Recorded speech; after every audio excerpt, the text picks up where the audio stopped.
Hey everyone, thanks so much for tuning in. Today I have Boldly Rudy. We have quite a few common interests, so it's going to be interesting to chat and see what he has to say today. So welcome, Rudy.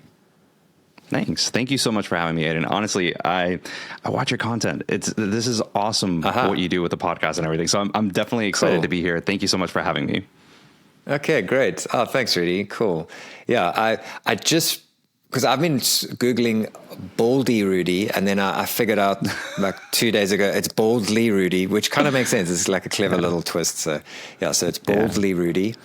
And so I wanted to jump in, like you and I didn't have this actually on the notes, so apologies, but you and I have a similar like entry into YouTube. I started in the olden days with toy drones, but then very quickly shifted into the camera scene. So let's talk about a little about that. So are there any like big YouTubers that got you into that? So, my history is very long. I've actually been on the platform for 7 years. Me too. Same. So, and it was actually not my idea. It was one of my best friends from college. He went ahead and said, "Hey, like I'm going to start this YouTube channel." And essentially he wanted to be the East Coast version of the Easy Allies. A lot of people, they got a lot of influence from them, and he said, "Let's go ahead and do this," which we did. It was awesome. We started doing a bunch of reactions and covering like live events. After that, he left the channel 2.5 years in for like personal and family reasons, which are totally 100% respectable. After that, It was my friend and I. And in 2022, we said, "Hey, we want to create things that aren't just reactions or covering whatever's happening in the gaming scene." So we created separate channels. I created Boldly Rudy. He created his own channel, and Boldly Rudy just took off way faster than I thought it would. And it's a lot of work on the tail end. You know how it is. It's a lot of work on the tail end, and it eventually started taking up so much time that I couldn't dedicate to the time to the other channel. So I told my friend, I was like, I can't, like, I don't feel like it's fair for me to, not give 100% of myself to this. So I think I'm gonna have to, bow out and gracefully give the reins to you 100%. And we still talk to this day. So I left in December of last year, and now I do this, not full-time. It's not my full-time job, but I do this as much as I can. Yeah. Okay. All right. Interesting. So the YouTube efforts you never did any camera stuff. That's just an interest on the side. Well, this has always been like, I've always been into tech. I've always been into gear. My background is in marketing. So I've always been interested. Like the other day I was watching a commercial like on TV, and I was talking to my wife, and I was like, "Oh my God, like, did you see like the shot that they did for this car? Like, it was so cool." It was a shot for an Acura commercial. And like it had, it was focused on the caliper of the brake. So like you could see the Acura logo, and the camera was spinning around with the tire. So the rim was spinning, but the caliper was following. I was like, "Dude, that was so cool. That was awesome." And, my wife's like, "You're such a nerd," but it is, how it is, how it is. I very much know now how it is. Like, so like I said, I started with drones, and so it became a thing in our household, drone footage, because it was like right back when drones were still new. And then like there was the transition in the film industry from helicopters to drones. And then it became just like cinematic shots. And I'll be like, what they did there? The thing is, and then, then the color grade, I'm pretty sure they used Blackmagic cameras or like whatever, I got really deep in the weeds with it, to the point where, and I talk a lot about this on the podcast, about having, being diagnosed with ADHD a little while ago. So like, I've been all over the place, and I ended up directing a little local movie here in my town. So like I got so cool. deep into it. Yeah, but the problem with being the way that I am is I get so into something. Like I wrote a post about this. Like I work so hard sometimes, and then people go, "Wow, amazing. How do you do it?" And then other times I sit around and do nothing, and everyone's like, "What is he doing with his life?" And so at that time I was so into cameras, like filmmaking and all that. And so the people around me were like, "Joe, this dude should direct a movie. This is going to be amazing." And then I did it, and I was like, "Nah, I'm okay. Yeah. Next thing. What else can I do? Oh my God. Yeah. No, I 100%. I haven't been diagnosed with ADHD, but I 100% can relate to that because I've never had a traditional job. I've never had I lie. After college, I had a 9 to 5 for 6 months and I hated it. I hated the corporate world, didn't want to be a part of it. Yeah. And then after that, I was just constantly looking for something else to do. And, you know, in a perfect world, you know, what I'm doing on YouTube, that would be like my main thing. That would be awesome because I would be able to go ahead and actually express my creativity through the videos that I publish online. But the channel is only a year and a half oldish, more or less. So it's, I was listening to another podcast and they said that you have to give around like 3 to 4 years of like constant like push for like most channels to get to that point where it's actually a sustainable income that comes in. It's insane. But I've jumped from industry to industry. Yeah. I mean, everyone I talk to, that feels like the right advice. I mean, because I've kind of gotten into a thing, like pushed hard at it for a year and then like gotten lazy, so I've never really like succeeded on the platform. And this is the first time, like I looked last night and I'm pretty much right on 2 years now. And I can really feel it. Like I can feel the momentum. And I know that in the next 2 years, just like you're saying, 4 years, within the next 2 years, it'll be like a sustainable income where I can probably employ people and all that. So definitely, That's exciting. I mean, for me, like it's crazy because my dad, he's had a business his entire life. He's an immigrant and he came over here and, you know, he's always had different businesses after he graduated from college in the 60s. And like, he has always been, you have to go ahead. Like I told him, I was like, I'm thinking about doing this. And he's all like, well, if you do that, you're going to be self-employed and realize that if you're self-employed, you're technically unemployed every single day unless there's income that comes in. And I was like, the stress. Okay, you're right. You're right. It's stressful. I mean, I'm already bald. It doesn't matter at this point, but it's kind of one of those things where it's just like, all right, it's a perspective change and everything. But no, I've always been into like handhelds and stuff like that. I mean, I have like a collection that's like right outside of the frame. I still have like my original DMG Game Boy, my Game Boy Pocket, Game Boy Advance. I have a couple of 3DSs, a couple of 2DSs. Like, handhelds have always been like a part of me growing up. And the Switch was revolutionary for me, man. Like it completely and totally like changed the world for me because I was like, what the heck? I can be in a plane and I can play Breath of the Wild on the go. Yeah. Like so cool, man. So cool. Yeah. It did change the game. So it's just nice to have it on the go. Yeah. People love to talk badly about the Switch, but it literally changed the game. Like the history of Nintendo, like we get upset with Nintendo with all their lawsuits and that, but like almost every single device they brought out has been revolutionary, like game changing. I mean, the 3DS, like what a device, and the games on it, like just crazy. The history of gaming is just crazy. It's insane. It just sucks because it's extremely difficult to emulate, you know, in a handheld form because you have like the two screens that you have to like worry about. So in Jurassic, it's like you have to swap between the two or like have very small screens like on the screen itself. So, you know, playing that, like I was testing that out on, what was that? The R36S that I just finished like posting a video not too long ago about. And like, I was just like, how the heck is this even like doable? And some people do it. I'm just like, I would rather have dedicated screens. And like, I don't have it here. I think I have it downstairs charging, but I have, I just got the Neo Flip DS and like, that is awesome. Like, I'm just like, oh, this is, I got it to emulate 3DS and Wii games or Wii U games. And I'm just like, this is perfect for it. Like I would want this to be, you know, the go-to. Yeah. But it's have you gotten it yet? No, I don't have any Ioneo devices. I've been trying to emulate 3DS on the Metroid Pocket 4 Pro. And when I heard that they were going to boost the performance on this, I was like, perfect. I can do some really good 3DS emulation on here.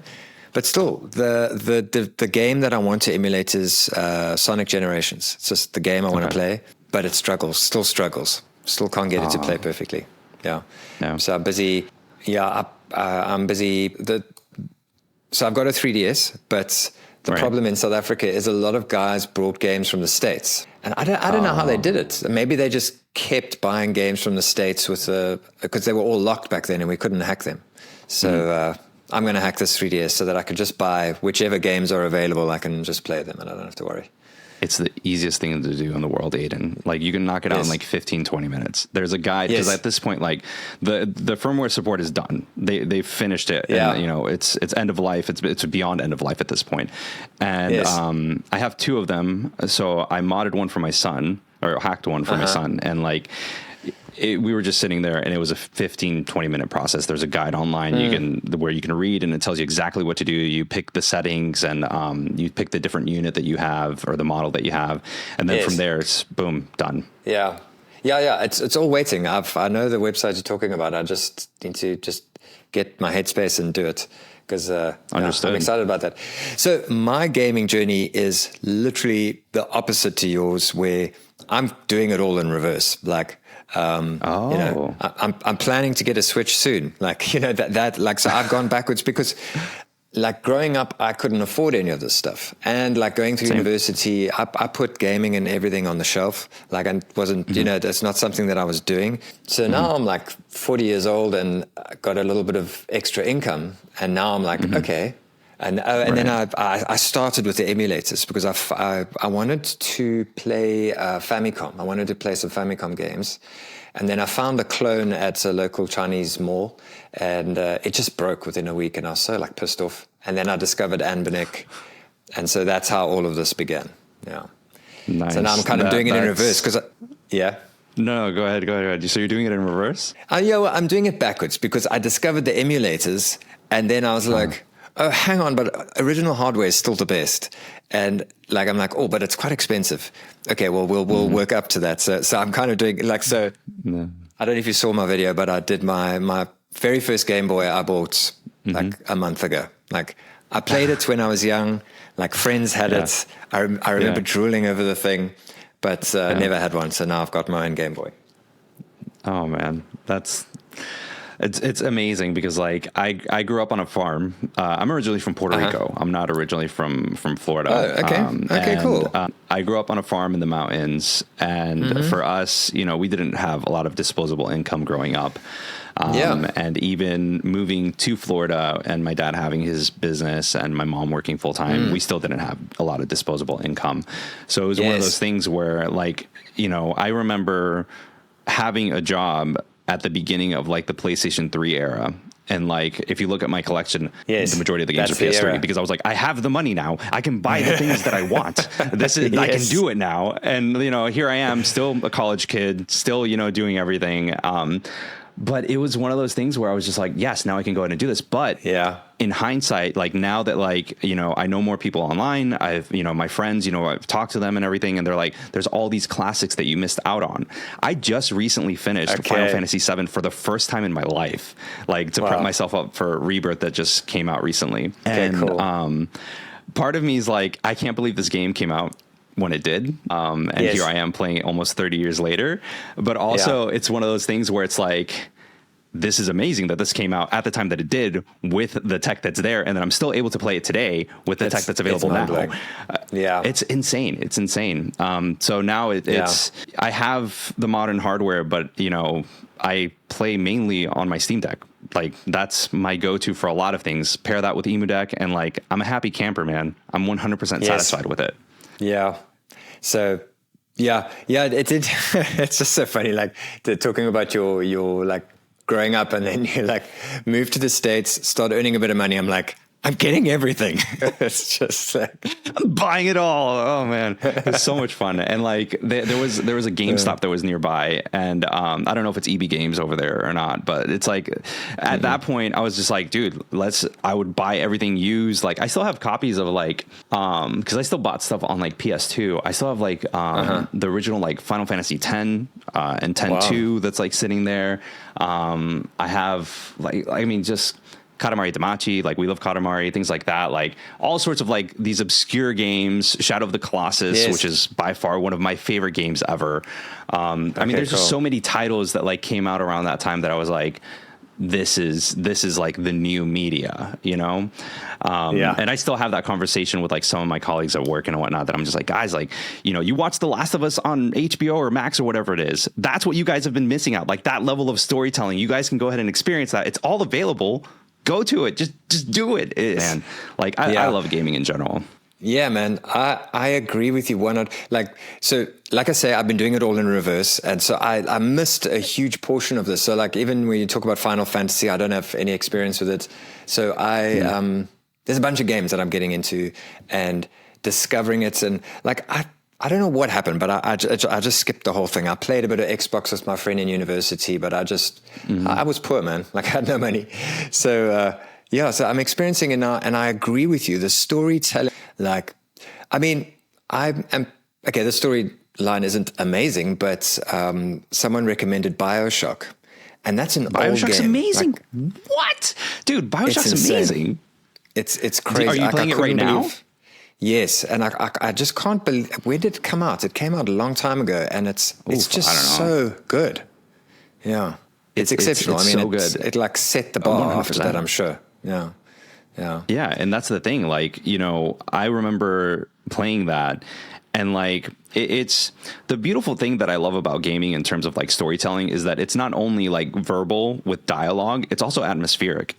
So like when you go into BioShock, for instance, like there's a sense of wonder, there's a sense of mystery, and there's a tinge of horror that's there because you're like, what the heck happened here? Like, what is going on? And like, I'm getting chills just talking about it, but it's just like, it's so exciting. That Aiden, I'm excited for you because BioShock it's a classic. It's a classic. There's so much that's, oh man, like we're gonna have to talk after you finish the game because dude, it is so good, Aiden, so good. You're gonna love it, man. And all sorts. Like I bought a game called What Remains of Edith Finch, which is a very slow moving, like sort of mystery. Like it's a walking sim, and you just walk through. Do you know it? Oh yes. Okay, cool. Okay, yeah, I'm a bit like shy to tell people because I loved it, and I don't think everyone thinks it's amazing. Really? But, I think the comments I saw amazing. online were the comments were like the people who loved it were like, this could be the best game, my favorite game of all time, and then others are like, this is just weird and dumb. Like so. Well, it's like for me personally, I'm open to anything because you'll see a review on Metacritic and you'll get the game and you'll play it and you'll realize, wow, this actually isn't as bad as people make it out to be. And there are some instances where I 100% like get that. Like I think on PlayStation 3 I played Heavenly Sword, which if I remember correctly, that was Team Ninja, which is a very they're very much focused into action games, and the story was okay, but I absolutely loved the experience of playing this game and going all out and kind of having these crazy bombastic action sequences. But there's other titles, oh man, I can't even think like off the top of my head. Like I played Viewfinder recently. My son's into puzzle games, so he absolutely loves Portal 1 and 2. So I ended up playing Viewfinder, which is kind of like in that same vein without the humor. It's much more serious. It's about trying to find a way to fix climate change in the distant future and whatnot. Oh wow! Okay, cool. It's super crazy because you go around with like a Polaroid. Have you seen the demo for it? No. Oh, dude, it's so cool. So you use the Polaroid to take a photo, and it essentially copies whatever it is in the photo, and you can move that Polaroid around, and you can place it into the world, and it just replaces whatever is there with whatever's in the photo. Super cool stuff. It's like not expensive. I think it's like $7 or $8. It's a short game. It's like 3 hours, maybe 4 hours. Yes, but the puzzles are really well done. I like stuff like that. That like if somebody comes up to me and is like, hey, listen, like you should probably check this out. I mean, I'm going to go ahead and do that. There's another one that's in the same vein as What Remains of Edith Finch that's called, I think it's In an Eye Blink or something like that, where like it's better if you have like a camera to watch you because essentially the game goes ahead and passes time as you blink. It's super crazy in terms of like a premise, but it's as like a dad, I see that and I'm just like, holy crap, like time passes like that. And there's this metaphor that's obviously beneath all that, but you see time just pass. Like your kids, they grow up so quickly, and all of a sudden you look back and 15, 20 years have like passed by. There's just, it's a lot of heavy stuff, and it's not for the general public because I feel like most people, they want stuff like, I don't know, like Stellar Blade, for instance, that's coming out in a few weeks. Okay. They want big action, bombastic explosions. And I'm just like, I like a good story. Yeah, me too. I do enjoy it. Yeah, I'm really enjoying just discovering all these games. Okay, so I mean, because you seem to have a good knowledge of games. What I'm just going to grab my Steam Deck. What's on your Steam Deck right now? Right now, Like, yeah, don't make fun of me, Aiden. Don't make fun of me. But right Why now, would I do that? I have Signalis, which is kind of like this is kind of an old school top down, not 100. It's almost isometric, but not really. It's inspired by the original Resident Evil 1 and 2. But also has like touches of like Silent Hill if you're into horror. Obviously, as you can tell, Fallout 4, because the show came out recently, and I don't know if you've seen any episodes. It's amazing. I just downloaded Fallout 4. Yeah. Oh, really? Oh, dude, you're gonna love it. And like, there's so many mods that are out there for it too. Obviously, the viewfinders here, Kentucky Route Zero, which is one that I've been meaning to play. Dave the Diver, Thronebreaker from like the Witcher series. Final Fantasy VIII, which was my first Final Fantasy, and then there's obviously Final Fantasy VII, Portal, which is there, and one of my favorites, Baldur's Gate 3. I mean, I this is like my main go-to for like a lot of gaming, just because the battery life on the OLED is stupid good. I don't even care about the performance. Yeah, it's insane, man. Like, so I got the Steam Deck and I loved it, but when the OLED came out, I was kind of skeptical, but I was like, you know what, screw it. I'm going to go for the limited edition model, and I'll just come in and do a review about it. Yeah. The battery life is double or triple what I experienced with the original Steam Deck. And I'm assuming, I mean, I'm again, marketing background. To me, it's the more refined APU that's there. So it's 6 nanometers versus 7. And then overall, just it's more optimized. The level of performance is the same, but the battery life is just amazing. So when you're playing, when you're emulating on here, and you're playing something from like the SNES era, which was one of my favorite eras growing up, you can play for 6, 7, 8 hours, like no problem at all. Wow. Like you'll be fine. It's insane, man. Like I absolutely love this thing. Wow. That's cool. Okay. Well, I bought, Tech Dweeb's, it's the top of the line LCD range before the OLED came around. So it's a 512 etched glass. I've modded the back. I put the see-through back on. But, battery life is pretty bad. But I'm gonna Velcro a battery here, and then just boost my battery life a bit. Yep, that's what I used to do. Like, I have a crap ton of batteries that like sponsors send me. Like, I have this recent one that just came out, and it's just like like the size of like a candy bar. So you can just literally plug it onto like the back of it, and you can just let it sit there, and you don't really have to like worry about anything. That's cool. It's cool stuff. I mean, you know, it's just to like keep on gaming. Hey, what's that? You just keep on gaming. Yeah, it's just to keep on gaming, man. Keep the battery life going and everything. So what do you have on your Steam Deck? Okay. I've always wanted to play NBA 2K, so I did download it, but I removed it because it's 100 gigs. It's so huge. I think that's one of the reasons why people gave it such a bad review. The reviews are atrocious on Steam. It's got terrible reviews. So Bioshock Remastered. Let's try to see if I can. Yes, Bioshock Remastered there. I've got Edith Finch, which I've removed. I love Doom, so I play that regularly. Yes. Okay, what's done? Not all these are downloaded. Terraria, which I'm just trying. A friend recommended it. Bellatra for my wife. I don't see the appeal, but I think she really likes it. I haven't tried it, but apparently it's amazing. Get into gaming. Yeah. Everyone's into it. Death Stranding was the first game I bought, so I'm finish it? Working through that. No. I've removed it from the Steam Deck for now because I'm playing other games, but I'll get back to it soon. Fallout 4, about to start that. So I'm putting Bioshock on hold to play that. Forza, because it's my favorite car game. Skull, because I love platformers. And then The Walking Dead is my favorite game of all time. Nice. Is that the Telltale series, Walking Dead? Yes. Actually, that's the first game. I bought that, and then I bought Death Stranding. Nice. It's Death Stranding. It's a very divisive game. I personally enjoyed it. Love the music that was inside of it. It's all licensed music for the most part, but the music and like the experience that was there, the storytelling, very cool. But you know, I never played the Telltale series of Walking Dead. That's one of the ones that I do want to go ahead and go to, because I bought a PS Vita and it originally came with a bundle that came with the first season. So I was like, oh, okay, like I can, and I never got past like the first section of the game. Please don't hurt me, Aiden. Yeah. But it's like I want to. Same here. I got it on my iPad, and I also didn't get past the first, because I'm a huge Walking Dead fan. Like, that series is like my all-time favorite TV show. And so when I found the game, I thought, this is so cool. I can keep enjoying that whole vibe. But for some reason, it takes a while to get into. I'm not sure why, but like about 2 years later, I found it on Steam, and now I'm hooked. It's like the Walking Dead show, but more immersive. Like, the storyline's just as good. I love it. It's really good. I think it just takes a while to get into. That's the beauty of video games. What's up? Yeah.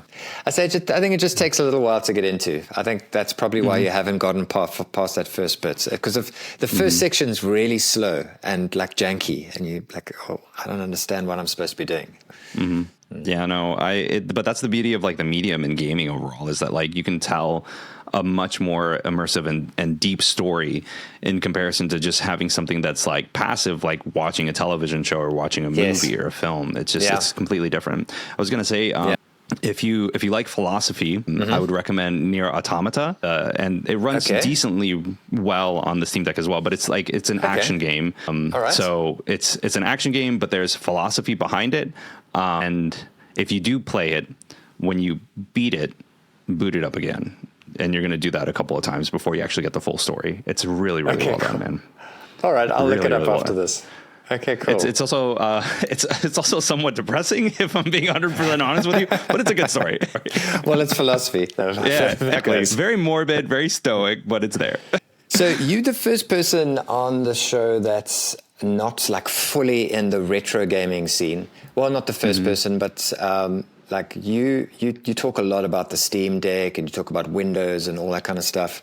And so I wanted to like hear your thoughts on like Steam Deck. This is very like sort of reductive saying this, but Steam Deck versus Windows handhelds. Like, where do you think that's all going? Do you think there's a future in the Windows handles, or do you think Steam Deck's just going to like outlast them all?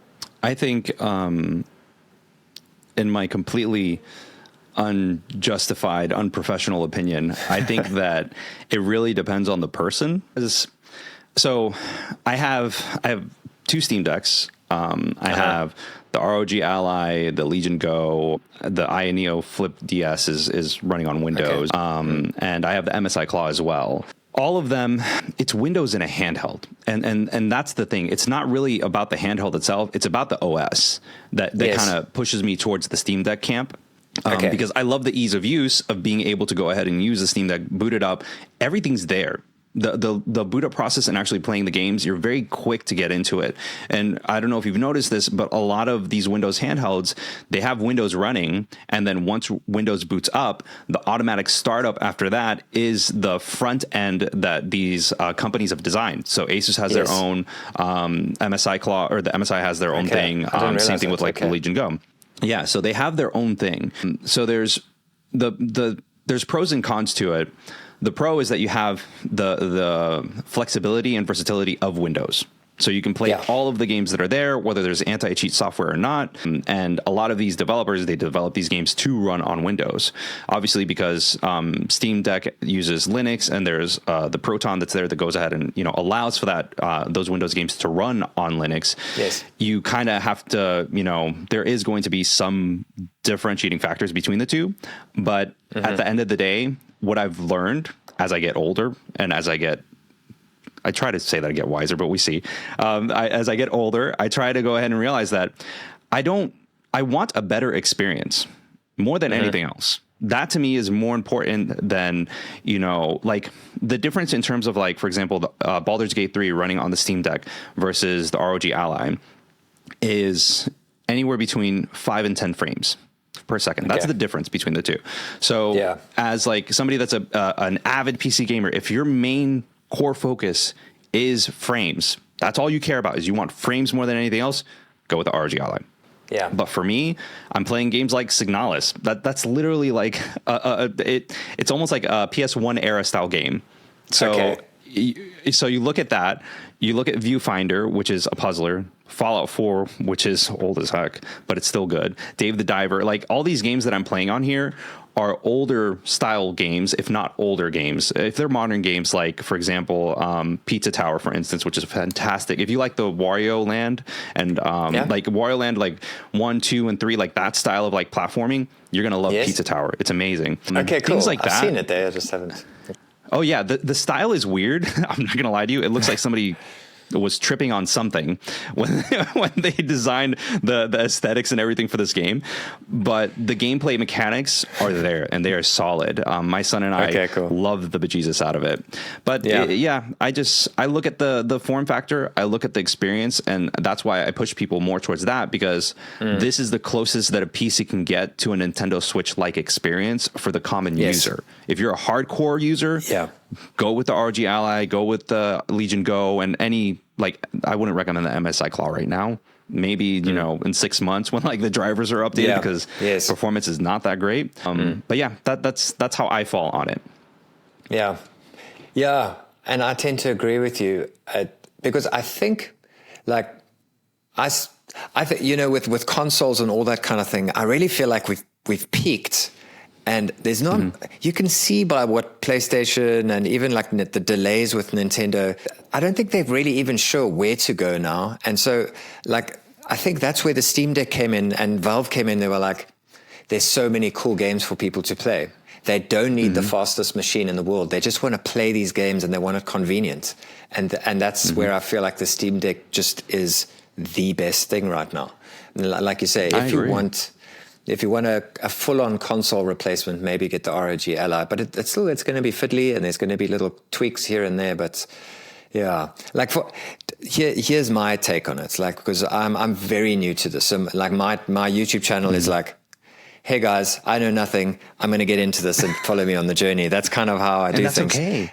And for me, like, I can hand this to my wife and say, hey, play Balatro, who she's like anti-gaming. She was raised to believe that gaming is like evil. And so for her to pick this up and go, oh, cool, I'm playing. Like, there wasn't even like a learning curve. She just started playing. She started tapping the screen like a tablet. She cradles it like a baby. She holds it in bed like this. And she goes, just like a that's so cool. That's so cute. Anyway, so I'm slowly but surely converting her. The next thing I'll show Edith Finch and see if she likes that. And that's the thing. So, like, you know, my wife, she started out as like a PC gamer back in the day, and then she stopped playing. And then, like, I remember when we first moved in together, I had a PlayStation 2, and I was like, hey, play Final Fantasy X. And it was like this like amazing experience because it's a love story. Let me be honest with you. It's a love story more than anything else. And there's a bit of tragedy. I mean, most Final Fantasy games are a love story and full of tragedy. So if you like that stuff, Final Fantasy is for you. Okay, cool. But, you know, she fell in love with that. And then after that, she was just all like, what's next? What's the next thing that I'm going to play? And it became this like, okay, well, you know, now you can play this. Now you can play this. Now you can play this.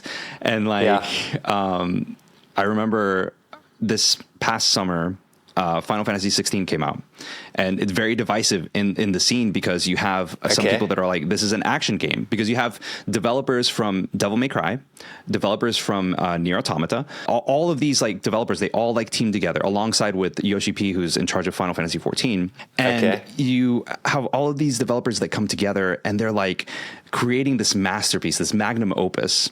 And like, I fell in love with it. I thought it was an amazing experience. I love the game. If you like Devil May Cry, you're going to love this game in terms of like gameplay, but the story is there. And I remember, like, you know, I was sitting up here and I was working on stuff for my job. And like, I could hear like the music because she was playing downstairs. I could hear the music was playing and I was like, ooh, she's getting close to the end. Like, I know this song. So I go ahead and I peek out, and she like looks up at me and she's like in tears because there's like a really emotional moment that happens. And she's like, and I'm just like, oh so man, like, yes. That, like, but because it's such a like tight and emotional moment. And like, we still like think of it now because I think this, I think like this week or next week, the last DLC comes out, but like the story is so impactful and the music is so good. And those are the experiences that I cherish. Yeah. Like Aiden, I like more than anything else, I want to go ahead and share these experiences with other people that are impactful. And I think, I don't know if you agree with me or not, but I feel like as somebody that is growing up I feel like we are shaped by the experiences that we have. And whether they're through media, whether they're through books, whether they're through, experiences day-to-day lives, or the video games that you play. And I think there's a part of me that's like, I want to experience, the original, like, for example, Golden Sun. I only played the first one. I didn't play the second one. These retro handhelds are a great opportunity to experience some of those titles that I missed out on in my childhood because I just couldn't afford the games. Like, I remember the first time that I played Super Metroid, there's this old chain. I don't even know if they're still in business. It's called Albertsons. And I would go in, and it was $5 to rent the game, and then $1 to renew after 5 days. So it was $5 for the first 5 days, and then $1 after that, and you just keep on renewing. And I remember, I think I spent like $10. And as a kid, like, that was a lot of money. I was like, this is so expensive, but it's good. It's so amazing. and I loved it. I loved it. Now it's like an adult, I'm like, dude, I can beat this in like 4 hours. Like, it's not a long game, but as a kid without the internet, and I feel like these games, they make us who we are. And I think of it as like an experience that I can share with someone else. And I'm like, hey, like, this is an experience that I had an emotional time with. Like, I have my first Metroid game was Metroid 2 on the Game Boy. And I remember seeing, did you ever play the game by any chance? No, I didn't. No. So there's like this part in the end where like things happen and you're just like, what the heck? Like, what is going on? And then I played Super Metroid, which is technically Metroid 3. And like, from there you have like this whole, like, it's not long, but it expands the story and the implications of what happened in Metroid 2. And I'm just like, whoa, my mind was blown as like a kid. So it's like all these like little moments like build up to like other things. And I don't know, I want to share that with other people. Like all my loved ones, I'm just like, please play this. Yeah, share those stories. I'm trying to think of what Metroids I have played. I'm a huge fan of Metroid Prime. I love that game. I really want to play it on the Switch. That's actually like my motivation to get a nice Switch is because I want to play that. And whatever, I've played some of the platformers, but not all of them. I do find them a little bit confusing. So especially the older ones. Yeah. So I've played also I haven't played it all the way through because it's just so long. The 3DS one, what is it? Samus Returns, which is really nice. It's a remake of Metroid 2. So like, if you don't want to go back to the original Game Boy, which in my opinion is kind of obtuse, and it's because of the coloring on the screen, it's very easy to get lost. A lot of things look the same. Go with the 3DS remake. It's much better, in my opinion. Okay, cool. But the Samus Returns. Oh yeah, 100%. Like it's just a better experience, and it was. So the developers that made that ended up making Metroid 5, which was the most recent one that came up, Dread. I freaked out when that came out because I was like, dude, we've been waiting almost, I think, over a decade since Metroid 4. It was a big deal. So like, I was like, what? This is amazing. Blah, blah, blah. So yeah, definitely really cool. They have a lot of like similar mechanics in terms of what Samus can do. And there's a lot more like, there's a parry system that's built in. It's a little bit more. Very good. I don't know, just rudimentary in comparison to Dread, but that's just me. Yeah. So you enjoyed Dread because I've played a little bit of Dread and I was pretty captivated by it. It's really good. Oh, dude, I loved it. Like I'm a Metroid fanboy just because like that's just like my first like major franchise that I love. I mean, I don't know if the camera will pick it up, but I have like a Super Metroid poster back there. Like I absolutely love it. It's like it was one of like my favorite things growing up, and like I love Metroid Prime 2. I got the trilogy for Wii, which is awesome using like the hand controls and everything. But I'm just a fan of gaming in general. Really? Like I'm platform agnostic. Like, that's one of the things that I don't know if you see that on Twitter from time to time. There's like so many fanboys that like come in for like different camps, and I'm just like, guys, like just play the game that you want on the platform that you want, and as long as you're having a good time. Yeah. Does it matter? Well, it comes from your background. You start earning money. You're like, I want all of the things, and nothing's changed. You still want all of the things. Give it all. Oh, no. I just like to have a good time. It's all new to me, and I'm loving it. Yeah. Oh, dude, there's so many. Let me know because I will literally just be like, play this. I have so many games I can recommend. Okay, cool. Yeah, well, it's becoming like a thing with the podcast because I spoke to, you'll see the episode launch later after we chat. I chatted to someone, her name is Crystal, a new YouTuber, and she's just getting started. And she was sending me like, because she's also deep into game. Like when we were chatting, she's like, yeah, no, I'm also just experiencing for the first time, but I kind of figured out she's actually got a pretty good gaming knowledge. So she started sending me games. So it's becoming like a thing. Aish from Retro Handhelds also recommends games on a regular basis. He's the one that got me into BioShock. Yeah. Oh, good on him. Yeah. Kudos, because BioShock is so freaking good. Yeah, his gaming knowledge is exceptional. Like, if you ask him about a game, like very similar to what you're doing now, where he'll be like, yeah, well, the developers were so-and-so, and those guys got involved, and there was a bit of a fight, but, you know, like he knows all the things. It's really cool. Yeah. Yeah, man. It's you know, because of me being on like that other channel that I was on, we were constantly like looking at what was happening in the industry and what was going on. So it was like, it was almost looking at everything with a fine tooth comb. So not to say that I didn't have any other choice, but I really didn't. I wanted to be on top of everything, and I wanted to learn what was going on and what's coming out on the horizon. So understanding like where the developers come from kind of gives you an idea of what the game is going to be like in terms of like mechanics, because I feel like developers, like artists, because they are in a sense artists, they have their own fingerprint in terms of like their developing style and the gameplay style and the mechanics that they put into games. Yeah. Well, so to go back to Death Stranding, I want to move on to retro gaming, but I just want to talk about this quickly. I'm sorry. No, it's cool. I mean, you know, you say a thing and then I'm like, oh man, and then I want to talk about it.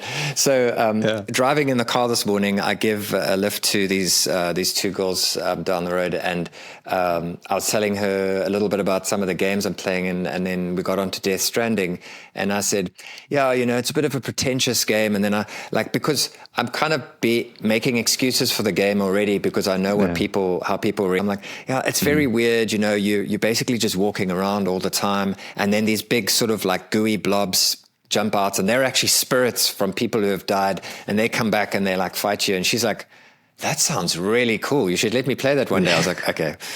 So clearly these guys know what they're doing, you know. It's cool. And I mean, Hideo Kojima, the director behind it, I mean, it's the same guy behind Metal Gear. Like he's a visionary, 100%. So and you can tell that he comes from a background, well, not from a background, but he always wanted to be a film director. So a lot of the cinematography that you find within the game has a film background in terms of like the execution and how it's portrayed. So I'm very much, you know, I went into the game expecting Hideo Kojima, and it was a very Hideo Kojima game. It's weird in its own way. I would implore you to play the game and experience it for yourself, because I also went in on the Steamdeck expecting it to, you know, run like crap, and it actually ran really well. And a lot of people, like you mentioned, didn't speak highly of it, but I was like, you know what, like, I'm going to give it a go. I'm going to experience it for myself, because I like forming my own opinion on things. So yeah, man, go for it. They're right. Yeah. The people that you gave a lift, they were right. Yeah. Because there's something about putting headphones on and playing that game, like just the whole, that I think that's where he is a genius, is that whole sensory experience. Like that first song that plays when you, the first time you go out walking, there's a song that they play. And I still have it on my playlist on Spotify, because it's just like that whole feeling of first playing that game is just wonderful. Yeah. It's amazing. I love the OST in there. It's so chill. Okay. Retro gaming. Yes, we need to talk about that. Yes. So, I mean, you've clearly reviewed some retro games. How deep are you into retro gaming now? Because I've seen a lot of Steamdeck content. That's mostly what pops up now from you, probably because that's what I'm Googling. But how many sort of retro game devices do you have? The emulators? So if I were to consider it an emulator, I would probably say like around 20.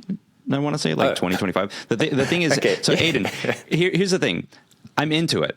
The only thing is that I don't have enough time to pump out the content that I want to make. Okay. That's the problem that I have. And, you know, we've kind of talked a little bit about this, about like, you know, how I like to produce these like really high quality, you know, B-roll and all this and that. Yes. And, that's the problem. Like I have literally right next to me, it's been sitting here on my desk the entire time, the Powkitty RGB 10 Max 3. It's been sitting here. I've been wanting to go ahead and do a video. I haven't even unboxed it. It's still in its nice box. Behind me, there's like a table that's over there. I have the Metroid Pocket 4 Pro, which I took with me on a trip. And I absolutely I was like, whoa, this is like mind blowing what it can do. You like it? Cool. Yeah, I love it. I love it. I think it's amazing. I think it's good. But I'm also I marvel at the tech that we have in our hands. I'm just like, this is mind blowing to me because I'm 36 now. My 16-year-old self wouldn't even have imagined this. My 6-year-old self wouldn't have imagined this. Like, this is insane what we can do with these handhelds. So I'm very much, I'm an optimist, and I'm very much I try to see the good in all of this.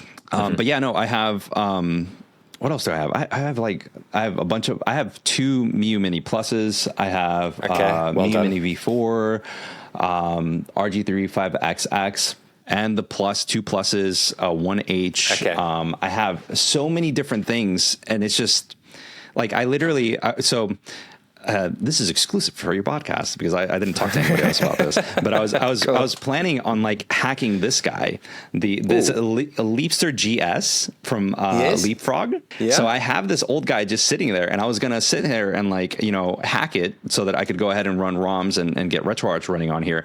But the thing is that a lot of the files that are on GitHub are specifically designed to run on Windows 10.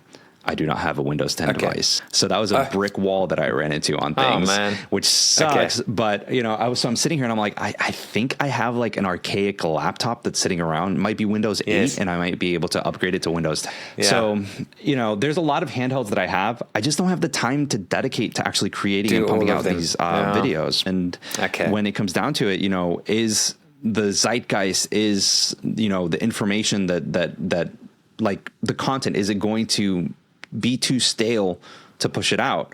And this is more like my YouTube side of thing coming out. But I recently did the R36S, but this was because I did the RG35XX Plus and the H and installing Garlic OS 2.0 and all this and that. And people are like, oh, the R36S is better. And I was just like, what the heck is it about this handheld?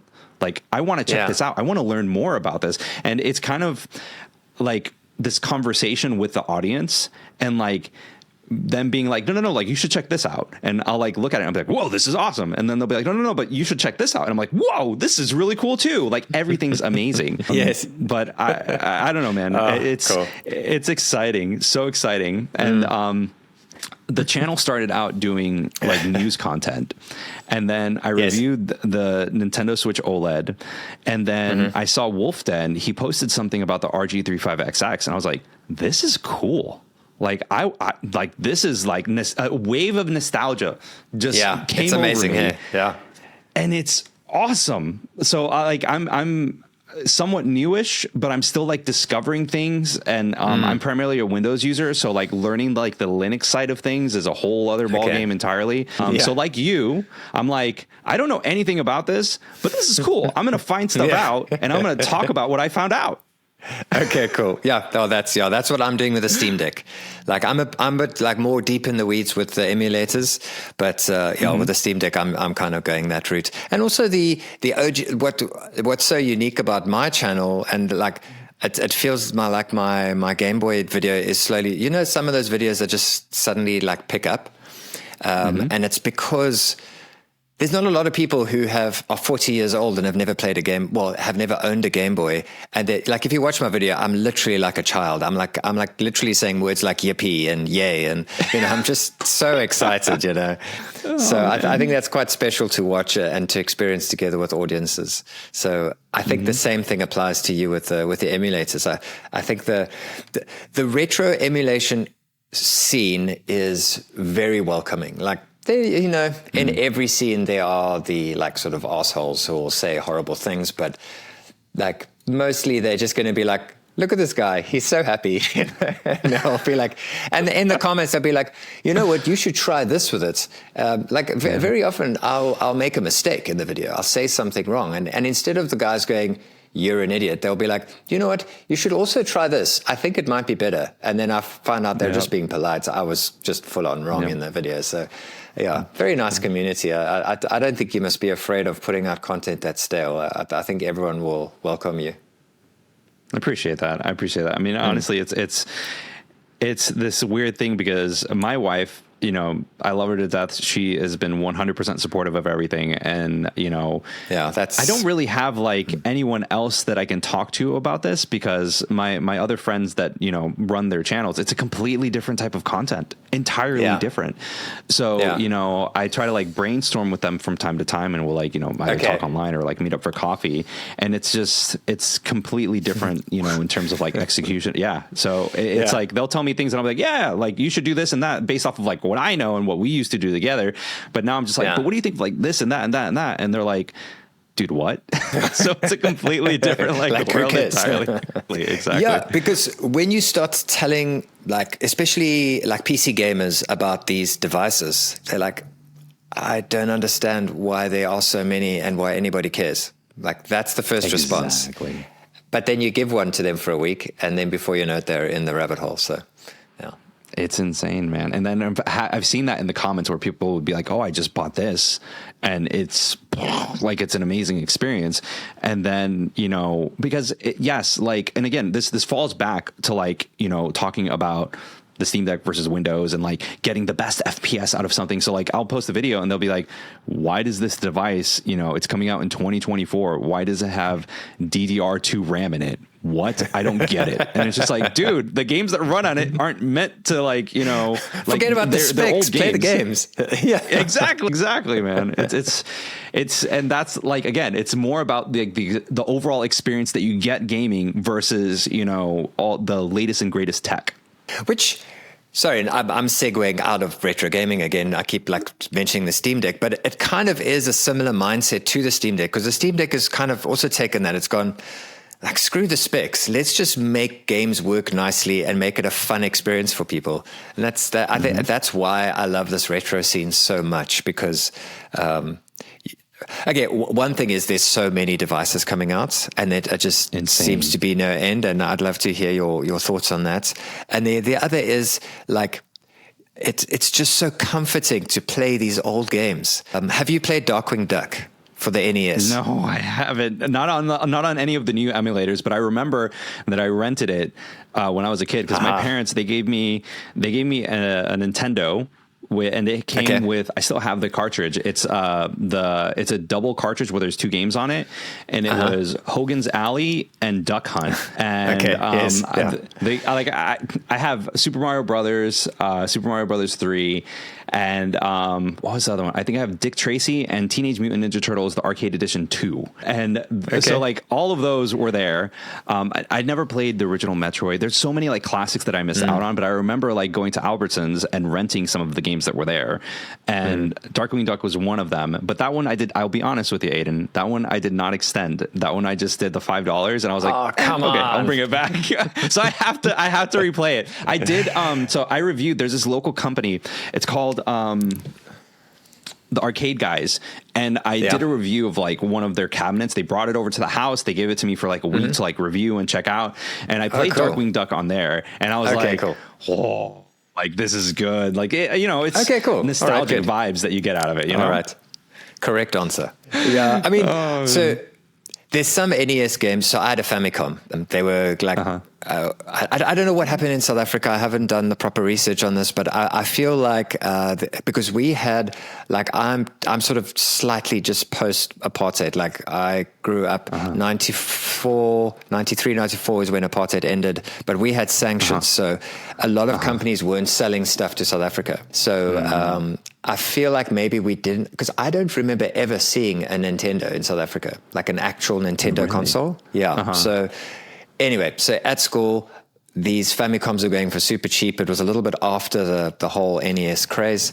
And so I got that. And then someone bought me Darkwing Duck for my birthday. So I had like a you know, one of these 101s with Duck Hunt and all those games. And then I had Top Gun and I had my audience are sick of the story by now, but I had Top Gun and I had Darkwing Duck as like cartridges. And I said to Crystal in the previous episode, I started this wanting to play Top Gun and Darkwing Duck. That's how I started this whole scene. And Top Gun is atrocious. Just like download the ROM, try it out. You'll see what I mean. It's just a terrible, terrible game. Like, and I loved it. I played it for hours. Like, I played the game through. I finished the game. I loved it. And so I was so excited to start this emulation, and it's just absolute rubbish. It was so terrible. But anyway, Darkwing Duck's the opposite. It's just so good. Oh yeah, it's still up there. Yes. Well, it's not a lot of these licensed games are very good. Like a lot of the Disney games are you can see that it was just a money grab. It was just, they threw money at a studio to just make a game. Darkwing Duck had such, like, the characters were good. The artwork is really, really good. Whoever made it put a bit of love into it, That's good, man. That's good. Yeah, that's one of those things where, like, you have like these memories, these core memories of like your childhood playing like these video games, and that's what it is for me. And you're just like, oh my God, like this is so bad. Why am I playing? Why did I love this game? Why did I love this? Yeah. Why did I love this? But when you're a kid, you and I feel like, there was, and this is more like PS1, SNES era, like 16-bit and around the mid 90s. I feel like around that time, the internet wasn't everywhere. Not every house had a computer that was connected to the internet. Yeah. And I feel like, obviously, I don't know how it is in South Africa, but here, like, there was a time where, like, dictating or trying to figure out what to buy would be based on whatever was said in a magazine, or if the cover looked cool, and like you read the back and you read like the synopsis on the back, and you're just like, this is awesome. Like, I want to play this. Yes. And like now that's all you had. It's the curse of knowledge, I think, is what it is, because now, we have Metacritic. We have all these reviewers that are like putting out whatever it is that they say about whatever game. So it's like your situation with like What Remains of Edith Finch or like Death Stranding, where it's just like, oh, like people have said that this is bad, so it's probably a bad game. And then you go and you experience it and you're just like, whoa, like, no, this is actually amazing. This is actually a really good game. And it's Final Fantasy VIII is a really good example, because that was my first Final Fantasy, and I freaking love that game. It's flawed as heck. If you ever play it, the junction system is so broken, like you can literally cheese the game very early on. But now it's like, I know that it's broken, I know that it's flawed, but I still love it. I still have, like, there's so many like core memories that come from that game. And there's other games like that too, that I know I have the original, like you mentioned licensed games. Like I have the original Aladdin and Lion King for the Super Nintendo. And like those games are notoriously difficult, but I remember beating them. I'm pretty sure that the batteries are dead in there. Huge amounts of time. Crazy amount of times, but I got that precision platforming done to a T. So it's just, it's crazy how nostalgia works like that, where, something that you thought was good isn't really that good anymore. Well, we played Aladdin. I still enjoy it. We played Aladdin and Lion King on Sega. Like, Sega was huge here, bigger than Nintendo. And I opened up Lion King the other day again, and I don't know, they are good. They're just a little bit too difficult. Like, I think with our modern gaming, like just storyline, kind of just flow with it, easy gameplay, we get a bit frustrated with these more difficult older games. But that is part of the joy of it, I suppose. Yeah, I mean, back then it was designed to, increase game time as long as possible. So it was, I mean, I don't know. I loved it. I thought it was awesome, but I was always, speaking of Sega, I was very jealous of like anyone that did have a Sega, because it was like, it was like, what was the saying that Sega does what Nintendo don't? Like that was like their tagline back in the day. That was it was. And I'm just like, dude, like, this is so cool. You have like Sonic, you have Golden Axe, you have like all of these titles that are there. And again, this is me like not being able to experience it as a kid, and because of like these retro handhelds, I'm able to go back and be like, so these are the games that people talked about. Let me go ahead and check them out. So it's very awesome. Called it Genesis. We called it Mega Drive. Mega Drive, yeah. And I'm like, how was the 16-bit? Like, it's so good. Like, really, really good. The guys really milked those 16 bits. Oh, dude, it's like it's an amazing. I mean, that time for me, I feel like that time, and probably like the next generation was probably the last generation where like things really just were 100% focused about gaming, and there was less stuff about, polishing it for the general public. Because I feel like, so again, paying attention to the news and everything, Sean Layden, who was the ex-president of Sony Entertainment of America, he said that there's going to be a bubble, that eventually these games are going to get so big in terms of like budget that it's not going to have like an ROI in the business sense. And business, you want to minimize the amount of risk. So when you invest hundreds of millions of dollars into a game, you want to guarantee that you're going to make hundreds of millions of dollars back. So there's a lot of games that, come from a creative aspect, which is why I love indies. Because indies, there's no overhead, we have this ceiling that we have to go ahead and hit, in order to actually make money and be profitable. And it's part of the reason why I love, studios like Larian Studios that came out with Baldur's Gate 3. There's like, Supergiant Games, like studios like that just, they focus on making a really intriguing, interesting game aspect. And I feel like that era, the 16-bit era, 8-bit, 16-bit, and I guess, PS1, N64, Sega Dreamcast, like that was like the last era. There was a little bit left during like the PS2 era, but after that, it's just, that magic is lost. Am I like insane saying that, Aiden? Like, I feel like the magic is somewhat lost at times. No, I agree with you. I agree, but... So, I mean, I don't know enough about the modern gaming scene, but what I'm picking up, like, was it you? No, it was someone else who he also does like the Nerd Nest guy. He does news release stuff, and he was talking about the new Star Wars release and how it's really it looks incredible, but there's so much they have to do to try and make their money back. And it starts to get frustrating for people playing the game, and that's like you're saying, like it takes away from the magic a little bit. It's like, okay, I'm a huge Star Wars fan, and I saw some screen grabs. I was like, take my money, but it's a big debate because you've got like Edith Finch, which is an indie game, which is just magical. Like I played it, I felt like I was in another world. And then, I have downloaded like old AAA games, and I'm like, there's just no heart or soul behind this. So, I agree. Total sidebar. I just thought, have you ever played the game called Gone Home? Gone Home? No. So it's similar. It's kind of like a walking sim in terms of like what remains of Edith Finch. In terms of like design and everything, it's not as robust, but there's a pretty good story that's in there. It's 2-3 hours tops. I'm pretty sure it's on the Steamdeck if you want to go in and get it. I recommend it. You'll enjoy it. I think it'll be fun. But I agree with you because I like, come on, we can all go and like take like a photo. It'll be awesome. Very nice guy. Very humble. Very humble. And like playing those games, I loved it because I grew up on Star Wars. Like that was like, my dad is not a big sci-fi guy, but he'd be like, oh, like I heard these are good. And I ended up loving them. And it was just an awesome experience to share with my dad. And, Fallen Order, it felt absolutely amazing. I recommend it to anyone, but Outlaws feels like a typical Ubisoft game, or Ubisoft, I don't know how to say it, where it's like, it's just an open world. They said that there aren't going to be any towers that you have to climb in order to expand the map, that it just expands as you go. I'm assuming that that's a critique that a lot of people gave them, especially with Assassin's Creed in general. But it's like in order to get the full experience, you have to pay like $120 USD. Like, what? That's a lot of money. I'm sorry. That's a lot of money, man. And there's like some people that are like, okay, that's like a week's worth of groceries for like a game. Yeah. Like, I'm sorry. I'm going to go ahead and just, skip it and get it on sale. That's what I'm going to do inevitably, is I'm going to get the complete edition when it comes out on sale. Yeah. And that is the problem.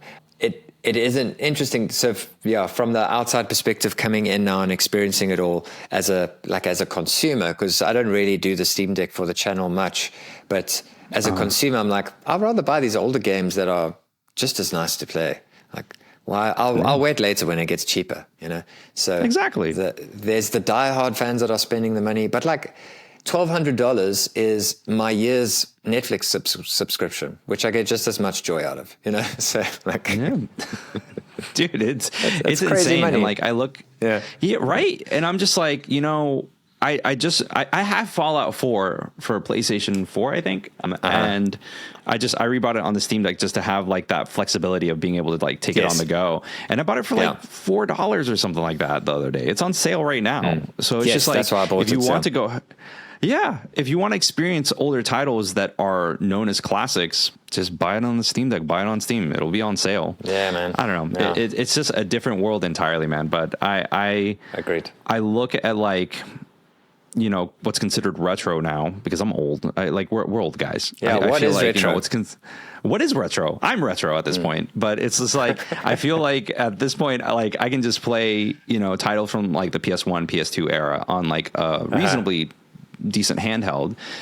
And like, I can relive some of these classics or experience titles that I missed out on. And having that is really, truly the coolest thing of like, all of this. And I don't know for you, like this channel overall is a great excuse to like buy tech and like just check it out, because I love tech in general. So it's just like a great excuse to just be like, like what do they say? It's because when it was all like pure video for me, it was like it was gear acquisition syndrome. Yes. So it's just like I'm like, great, I have handhelds, and like I'm like, no honey, I'll talk to my wife, no, this is for the channel, like don't worry about it, I'm gonna make a video on it. And like 50% of them are just still sitting here. But so you're giving away our secrets, man. Literally everyone watching this is like, this guy needs to shut up right now. Oh my god. Oh, good times. Cool. Okay, so we'll like bring things to a close with like, I think most people I'm not going to go through all the questions because I think we've answered most of them, but the one that I can think of that a couple of people asked was like the fact that you're a dad we haven't, I think you mentioned you're married, a husband, and like how do you balance it now, because you also mentioned you have a day job. How do you figure all that out? Because I mean, I'm figuring it all out as well. So I think all the like creators out there are quite keen to hear you answer that question. That's a hard question, because like I'm still figuring it out myself. My cadence in terms of like posting content is not like, I see like Russ, Stubbs, Tech Dweeb, like all these like amazing content creators. They post so frequently and so often. I'm just like, how the heck do you guys do it? You know, I do a lot of research. It usually, like in a perfect world, I would be able to knock out like a video 7 days maybe, but I like to dive deep into it, experience everything that I can out of it. And I usually have like a Google Doc, and I'll like type up all my notes and all of like my opinions and everything like that.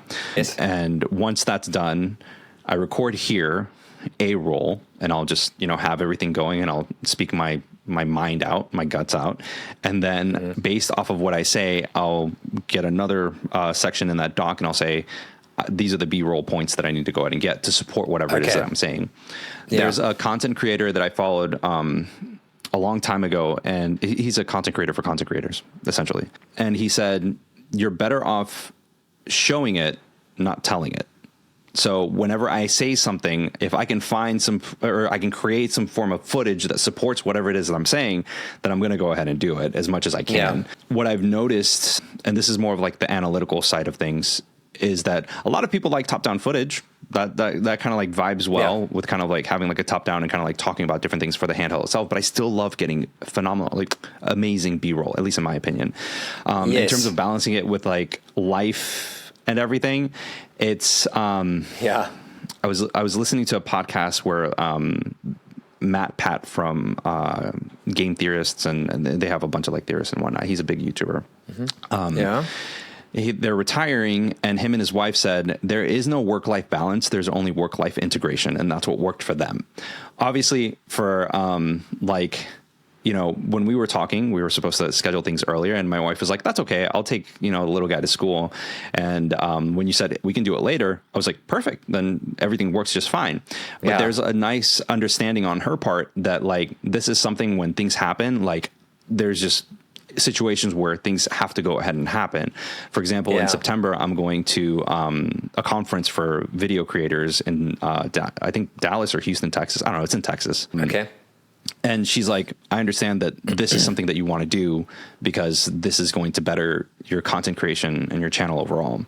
I really genuinely think, Aiden, that having people in your life that like understands what it is that you're doing and kind of understands that you have a vision for what you want this to be, like that's kind of like the big factor. A lot of content creators, they're solopreneurs in the sense that like it's just them. They might have like a team behind them, but for the most part, it's just them.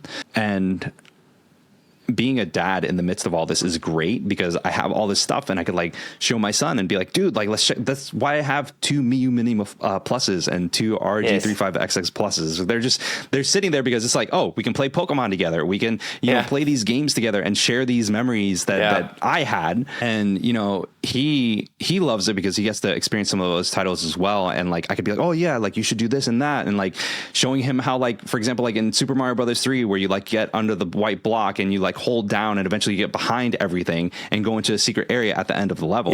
Like little moments like that, where it's just like, you're teaching another generation through, you know, a new medium, a new sense of like experiencing things, but it's also like, you know, you're reliving and rekindling your own nostalgia and sharing that with someone you love. Like there's, and I could just say, yeah, man, like I'm playing video games with my son and I'm having a good time. But also in the back of my mind, I'm like, oh, okay. So I realize that, you know, in order to get, you know, a net play to work together, I need to do these specific steps. And I keep that in the back of my mind so that when I actually go to record, I have that experience and that knowledge to go ahead and present it as such. It's weird, man. There is no work-life balance for me.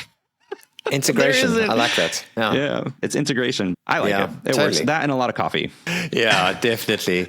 Yeah. It's similar for me, I think. Yeah. It's interesting that you say that because like, I love the fact that my son loves the retro games. That's good.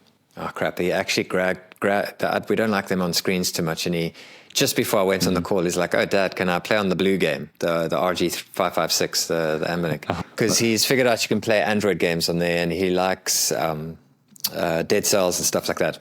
So it brings me a lot of joy, but if I leave him alone, he will just play for hours on end. Yeah, that's my son's the same way. If we leave him alone, but it's crazy because I don't know how old your son is, but mine's 8. And my boy is 9 now. So he's into Minecraft on PC as well. Okay. And like, he's learning how to code Java because he's like, I want to learn how to do this stuff. And I'm just like, so wow. I was like, yeah, man, like that's fine. Like not a big deal. And then like, I think it was Friday we came home after school and I was, cooking. I cook a lot at home. That's like one of my favorite things. Long story short, COVID, bottled me up inside. I'm a bit of a foodie. And then I started cooking a lot at home because I wanted to recreate some of the dishes from like some of the restaurants that I have, and a bunch of blogs popped up and I love it. So anyways, so I was cooking and then I go up to let him know that, hey, like, the food's ready, blah, blah, blah. And like, I see him with like a freaking like coding window, like having like his day at it. And he's like, oh yeah, like Dad, look, like I did this and that. I'm like, how the heck are you doing this at 8? Like, that's insane, what? Dude, wow. It is nuts. And I'm just like, there are other kids that like play these games and like, they're like, I want to learn how to change it. I want to learn how to like mod things. And like, it's crazy, man. The future generation it's so intriguing, like what they're going to be able to do. Yeah, it is incredible. Wow. Sheesh. Wow. It feels like we need to bounce ideas off each other from time to time. Let me know, man. I mean, I'm always up for anything. At the end of the day, like, I feel... I without getting like too deep into it, like I believe in karma. I believe that like, putting good out in the world will bring good back my way. So if you ever need anything, dude, hit me up. You got my deets. Set something up. Cool. Thanks, man. Yeah. Because, like you say, I mean, that's one of the reasons why I started the podcast is this does feel a little bit lonely at times. I mean, like agreed. It's it's wonderful, like the way you're explaining your relationship with your wife, and it's similar for me. Like it's lovely having someone in your corner like that. But, at the end of the day, it's just you on your own creating this little thing. And, I don't know. I do find that. I find sometimes I just feel like no one really gets what I'm actually doing, So, it's nice to have people to bounce that off. I agree with you 100%, because like some of my friends, like my college buddies that have nothing to do with YouTube, even some of my colleagues at my job that have nothing to do with YouTube, like, I'll be like, yeah, like I was doing this and that and blah, blah, blah. And they're like, it's true. It's either two reactions. It's like, this guy has a YouTube channel. And then there's the other side of it where it's just like, what the heck is wrong with this guy? Like, what is he talking about? And they don't understand it at all. They don't understand it at all. So, for me, it's very much like, you know, my wife, she has a graphic design background, so she understands like some of the elements in terms of like making sure that things like look good and like understands like, the elements of like a thumbnail. So she gets it. She has a creative soul. And I think my son does too, but it's like, it's one of those things where like, even talking to them, like, my wife is there. She experiences almost everything that I experience with like the channel and everything, but she doesn't 100% see it. It's like a 60 to 75, maybe 80%. Like she kind of gets it, but she doesn't get it 110%. And I think that's just the luck of the draw, man. Like, Aiden, I'll be honest with you. That's just how it is, man. Like, it sucks. It's lonely, but not. Because even though I'm in Florida and you're in South Africa, we can still talk to each other and like brainstorm, you know, make stuff happen. Cool, man. Cool. I'm going to quickly do like a little official sign off and then we can say goodbye. Cool. Well, thanks so much, Rudy. That was really incredible talking to you. It's like I say, it's incredible just like speaking to people other side of the world who have very like we have very similar experiences of life and of like how our brains work. So yeah, thanks so much for being on the channel. Thanks, man. I appreciate your time. Thank you for having me on. It's honestly, it's an honor to be here, man. I appreciate it. Cool. Thanks, man. Cheers. Cheers.